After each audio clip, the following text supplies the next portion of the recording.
My channel. तो new video लेके आ रही हूँ आज मैं, और ये कुछ थोड़ी सी डिफरेंट है। तो इस वीडियो में मैं बताना चाहती हूँ आपको कि मुझे 6 मंथ्स कंप्लीट हो चुके हैं जर्मनी में, और मैं बताना चाहती हूँ आपको कि क्या क्या मुझे डिफ़िकल्टीज आई, कैसे कैसे मुझे 6 महीने पता ही नहीं चला कि कैसे 6 मंथ्स निकल चुके हैं, ऑलरेडी निकल चुके हैं।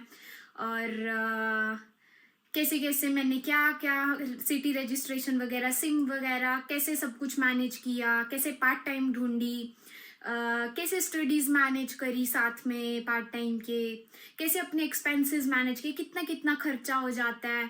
तो ये सब मैं आपको बताने वाली हूँ इस वीडियो में। तो बहुत ही मुश्किल चीज़ है यहाँ पे 6 महीने निकालना, क्योंकि यहाँ की लाइफ बहुत ही ज़्यादा डिफ़िकल्ट है।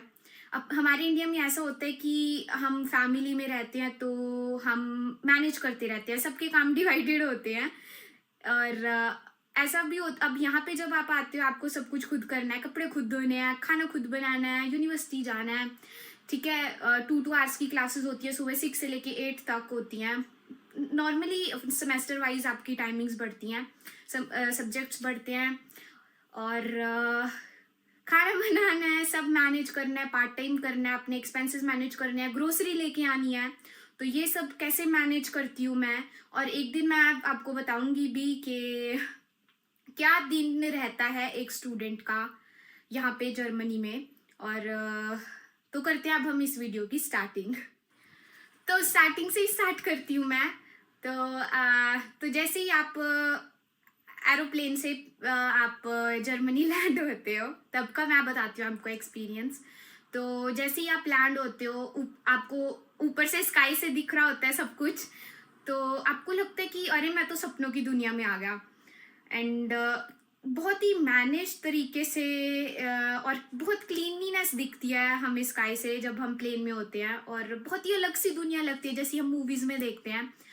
और थोड़े से नर्वस भी, मैं थोड़ी सी नर्वस थी, लेकिन बहुत खुश थी, एक्साइटेड थी नई दुनिया में आके। और फिर मैं एरोप्लेन से नीचे उतरी, एंड लगेजेस वगैरह के लिए हम एयरपोर्ट पे होते हैं, और वहाँ से हमें लगेजेस कलेक्ट करने होते हैं। तो बहुत ही हैप्पी थी मैं। और पहले कुछ दिन, आपका 1 हफ्ता तो ऐसा लगेगा कि वाह कितनी अच्छी दुनिया है यहाँ की, बहुत ही अच्छी है, बहुत सुंदर है, कितनी बड़ी बड़ी बिल्डिंग्स हैं, कितने अच्छे लोग हैं, अलग अलग लोग हैं, कितने मैनेज तरीके से ये सब अपना काम कर रहे हैं। आप 1 हफ्ते में तो यही नोटिस करोगे। जैसे ही लेकिन 1 हफ्ता बीतता है और आपके ऊपर रिस्पॉन्सिबिलिटीज आने लग जाती हैं, मतलब आपको मैनेज करना पड़ता है, क्योंकि सारे काम, अब आपको सारे टाइम इंजॉयमेंट तो नहीं करोगे ना। 1 हफ्ते के बाद आपको वही शेड्यूल में आना है वापस, जिसमें आपकी पूरी लाइफ चलेगी, अब स्टूडेंट लाइफ या जो भी। तो फिर आपको रियलाइज होता है कि हाँ, डिफ़िकल्टीज है यहाँ पे, यहाँ की लाइफ तो बहुत मुश्किल है। जो पर्सन आपको अगर मैं आपको बताऊं, जो पर्सन आपको एक दिन साइकिल पे जाता हुआ दिख रहा है पूरे 6 बजे, 9:61 पे, 9:59 पे, वो आपको डेली 6 बजे ही दिखेगा। इतने पंक्चुअल हैं यहाँ के लोग। और कई बार तो आप बोर हो जाओगे कुछ टाइम बाद, मतलब 7-8 महीनों बाद आप बोर हो जाओगे वही चीज़ें सेम सेम देख देख के। लेकिन लाइफ बनाने के लिए इतना तो सेक्रीफाइस करना ही पड़ता है। तो ये था मेरा, जब मैं यहाँ पे आई, उस चीज़ का एक्सपीरियंस। और मैं आपको भी कहना चाहती हूँ कि इतनी ज़्यादा एक्सपेक्टेशंस मत रख के आना। ठीक है, आप एक हफ्ता इंजॉय करना, या बीच में भी लाइफ में हम इंजॉय करते रहते हैं, स्टडी के बीच में ब्रेक लेते हैं। तो ऐसा ही होता है, तो इसमें कोई बड़ी बात नहीं है। कुछ बच्चे ऐसे भी होते हैं, अरे यार मैं आया ही क्यों यहाँ पे, मुझे तो आना ही नहीं चाहिए था। तो लेकिन अब अगर आप आए हो, इतने टाइम से हमने इतनी प्रिपरेशन करी है, वो टाइम के बारे में सोच के देखो जब आप इतने ज़्यादा एक्साइटेड थे। तो आपको खुद से मैनेज करना, इतना ज़्यादा हैरान होने की ज़रूरत नहीं है। सिंपल लाइफ ही है यहाँ पे भी, जैसी इंडिया में होती है। बस थोड़ा काम, आपके पास रिस्पॉन्सिबिलिटी ज़्यादा आ जाएगी, तो आपको लगने लगेगा कि हाँ मैं अब ग्रोन अप चाइल्ड बन चुका हूँ, ग्रोन अप पर्सन हो गया हूँ मैं। तो इस चीज़ को आपने ध्यान में रखना है। सबसे बड़ी बात पे मैं आपको बताती हूँ होम सिकनेस के बारे में। तो घर की याद तो बहुत ही ज़्यादा आने वाली है। एक एडवाइस देना चाहती हूँ कि इमोशनल गाने तो यहाँ पे सुनना ही मत, हमेशा मोटिवेशनल गाने ही सुनना। क्योंकि जैसे ही आपने इमोशनल गाने सुनने लगे तो आपको घर की इतनी ज़्यादा याद आएगी कि आप 2-2 घंटे रोते हुए ही चुप नहीं होगे। एंड होम सिकनेस मुझे इतनी ज़्यादा नहीं थी, क्योंकि मैं रेगुलरली अपने पेरेंट्स के से मेरी बात होती है। और मैं आपको भी एडवाइस करूँगी कि अगर आप यहाँ पे आ रहे हो तो अपने काम के उसमें या अपनी लाइफ के उसमें इतने ज़्यादा मत बिजी हो जाना कि अपने पेरेंट्स को ही टाइम ना दे पाओ। एंड होम सिकनेस एक नॉर्मल बात है। तो अगर आप घर से कभी बाहर नहीं निकले हो इंडिया में और यहाँ पे फर्स्ट टाइम आ रहे हो तो नॉर्मल है और ह्यूमन नेचर है, हमें अपने लव्ड वंस की हमेशा याद आती ही है जब हम उनसे दूर होते हैं। But you have to be brave, you have to be a brave person, और जो भी आप को इतने स्ट्रॉन्ग तो बनना ही है। बट जैसे ही आप अपनी लाइफ में बहुत बहुत ज़्यादा बिजी होने लगोगे तो आपको टाइम ही नहीं मिलेगा इतना सोचने का। लेकिन अपने पेरेंट्स के टच में हमेशा रहना है, अपने सिबलिंग से बात करनी है। ये मैं एक एडवाइस ही देना चाहती हूँ, क्योंकि एक वही होंगे जो आपको मोटिवेट करेंगे यहाँ पे। सो मेन बात बता देती हूँ, इस टॉपिक पे वैसे अलग से वीडियो बनाना चाहूँगी मैं, कि मेन थिंग सिटी रजिस्ट्रेशन होती है। तो आप जैसे ही आते हो मैं आपको सजेस्ट करूँगी कि सिटी रजिस्ट्रेशन की अपॉइंटमेंट ले लेना। 5 मिनट का काम होता है, 5 मिनट भी मैं ज़्यादा कह रही हूँ, इतना ज़्यादा टाइम नहीं लगता है सिटी रजिस्ट्रेशन में। उसमें ऐसा होता है कि आप का एड्रेस रजिस्टर हो जाता है, तो आपको जो लेटर्स आने होते हैं वो आने लग जाते हैं आपकी ब्रीफ कासे में। एंड तो यही कहना चाहती हूँ कि सिटी रजिस्ट्रेशन टाइम से करा लेना, अपॉइंटमेंट ले लेना, क्योंकि क्लासेस स्टार्ट हो जाती है, क्योंकि कुछ बच्चे टाइम से ही आते हैं पूरे। मैं तो 20-15 डेज पहले आ गई थी, तो मेरे टाइम से हो गई थी सिटी रजिस्ट्रेशन। एंड तो इसे टाइम से करा लेना, वरना जो अपॉइंटमेंट होगी वो आपकी क्लासेस के बीच में आपको मिलेगी और फिर आपकी क्लास भी मिस होगी और तो प्रॉब्लम हो जाएगी। सजेस्ट यही करूँगी कि शुरू की क्लासेस लगाना। यहाँ पे अटेंडेंस नहीं होती है सबसे बड़ी बात। अगर अटेंडेंस नहीं होती है तो इसका मतलब ये नहीं है कि आप क्लासेस ही मिस करोगे, क्योंकि बहुत ही ज़्यादा लॉस होने वाला है। क्लासेस अटेंड करना कंपलसरी है आपके लिए, क्योंकि यहाँ पे और किसी को मतलब नहीं होगा, क्योंकि अटेंडेंस तो है ही नहीं। अटेंडेंस है ही नहीं तो आप नए नए आए हो तो आपको चाह होता है कि हम घूमने चलते हैं कहीं। बट आपको पढ़ाई के टाइम पे पढ़ाई करनी है और क्लासेस रेगुलरली अटेंड करनी है, क्योंकि सेमेस्टर के बाद आपको ब्रेक मिलता है 2 मंथ्स का, जो कि समर सेम के बाद मुझे मिला हुआ है 2 मंथ्स का ब्रेक। आप कहीं भी जा सकते हो, पार्ट टाइम कर सकते हो, आज जो भी आपको करना है। तो मैं आपको सजेस्ट करूँगी सिटी रजिस्ट्रेशन टाइम से करा लेना और क्लासेस कभी मिस मत करना।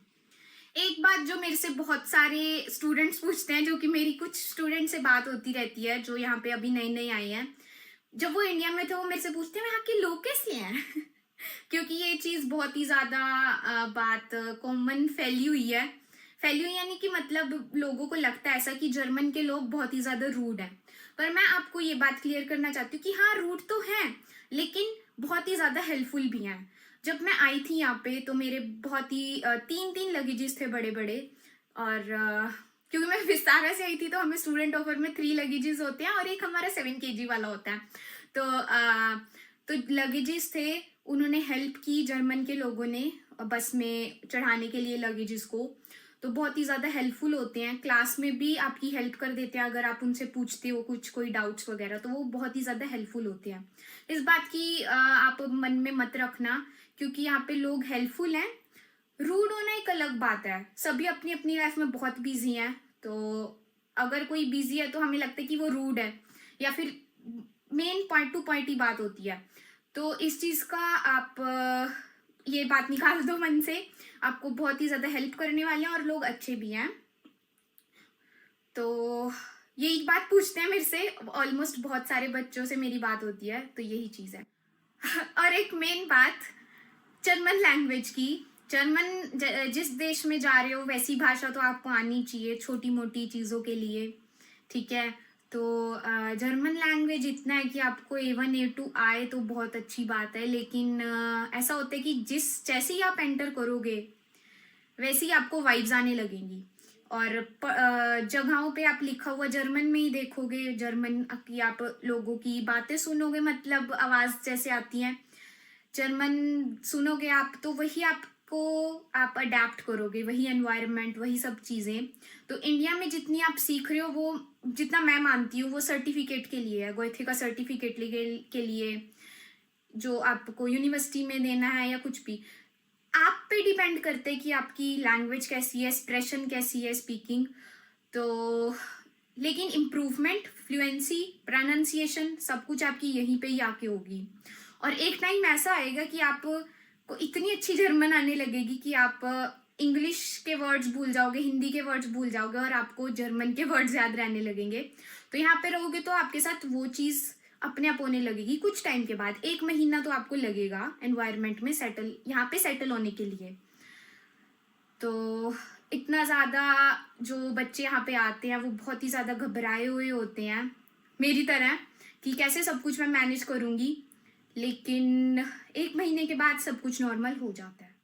एक चीज़ जो बहुत ही ज़्यादा हैरान होते हैं हम उस चीज़ को देख के, और इतनी प्रॉब्लम भी आती है ट्रांसपोर्टेशन के को लेके, हम बहुत ही ज़्यादा डर से जाते हैं कि अलग ही सिस्टम है यहाँ पे तो। और बसेस टाइम पे ही आती हैं। टाइम मतलब अगर 51 लिखा हुआ है वहाँ पे 451, तो 451 पे ही आएगी। तो और जो ट्रेन्स होती हैं, ट्रेन्स वाला सिस्टम होता है, बड़ी सिटीज़ में ट्रेन्स होती हैं और मेट्रो जैसी होती हैं।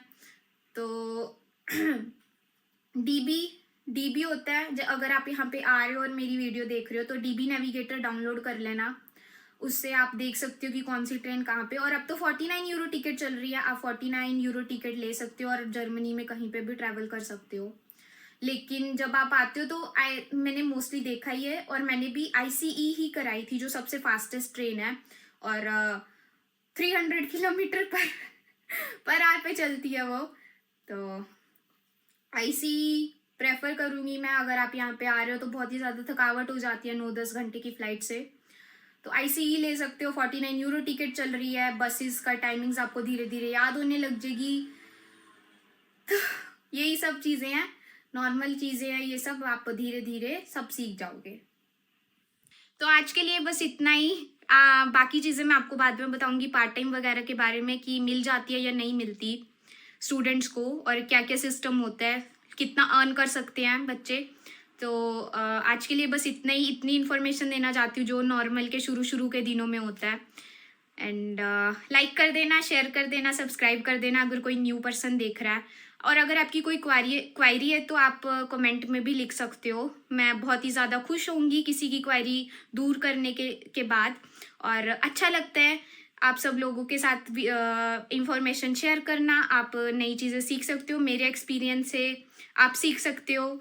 एंड तो अगर आपको कोई भी मन में डाउट है तो आप कमेंट कर सकते हो, मैं पक्का आपका रिप्लाई ज़रूर कर दूंगी।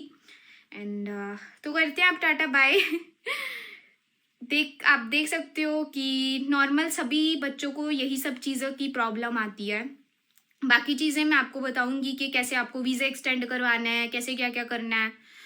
धीरे धीरे हम कर ही रहे हैं, ठीक है। और घर का मैंने आपको बताया था, इतनी इन्फॉर्मेटिव वीडियो डाली थी मैंने, तो प्यार दो वीडियो पे।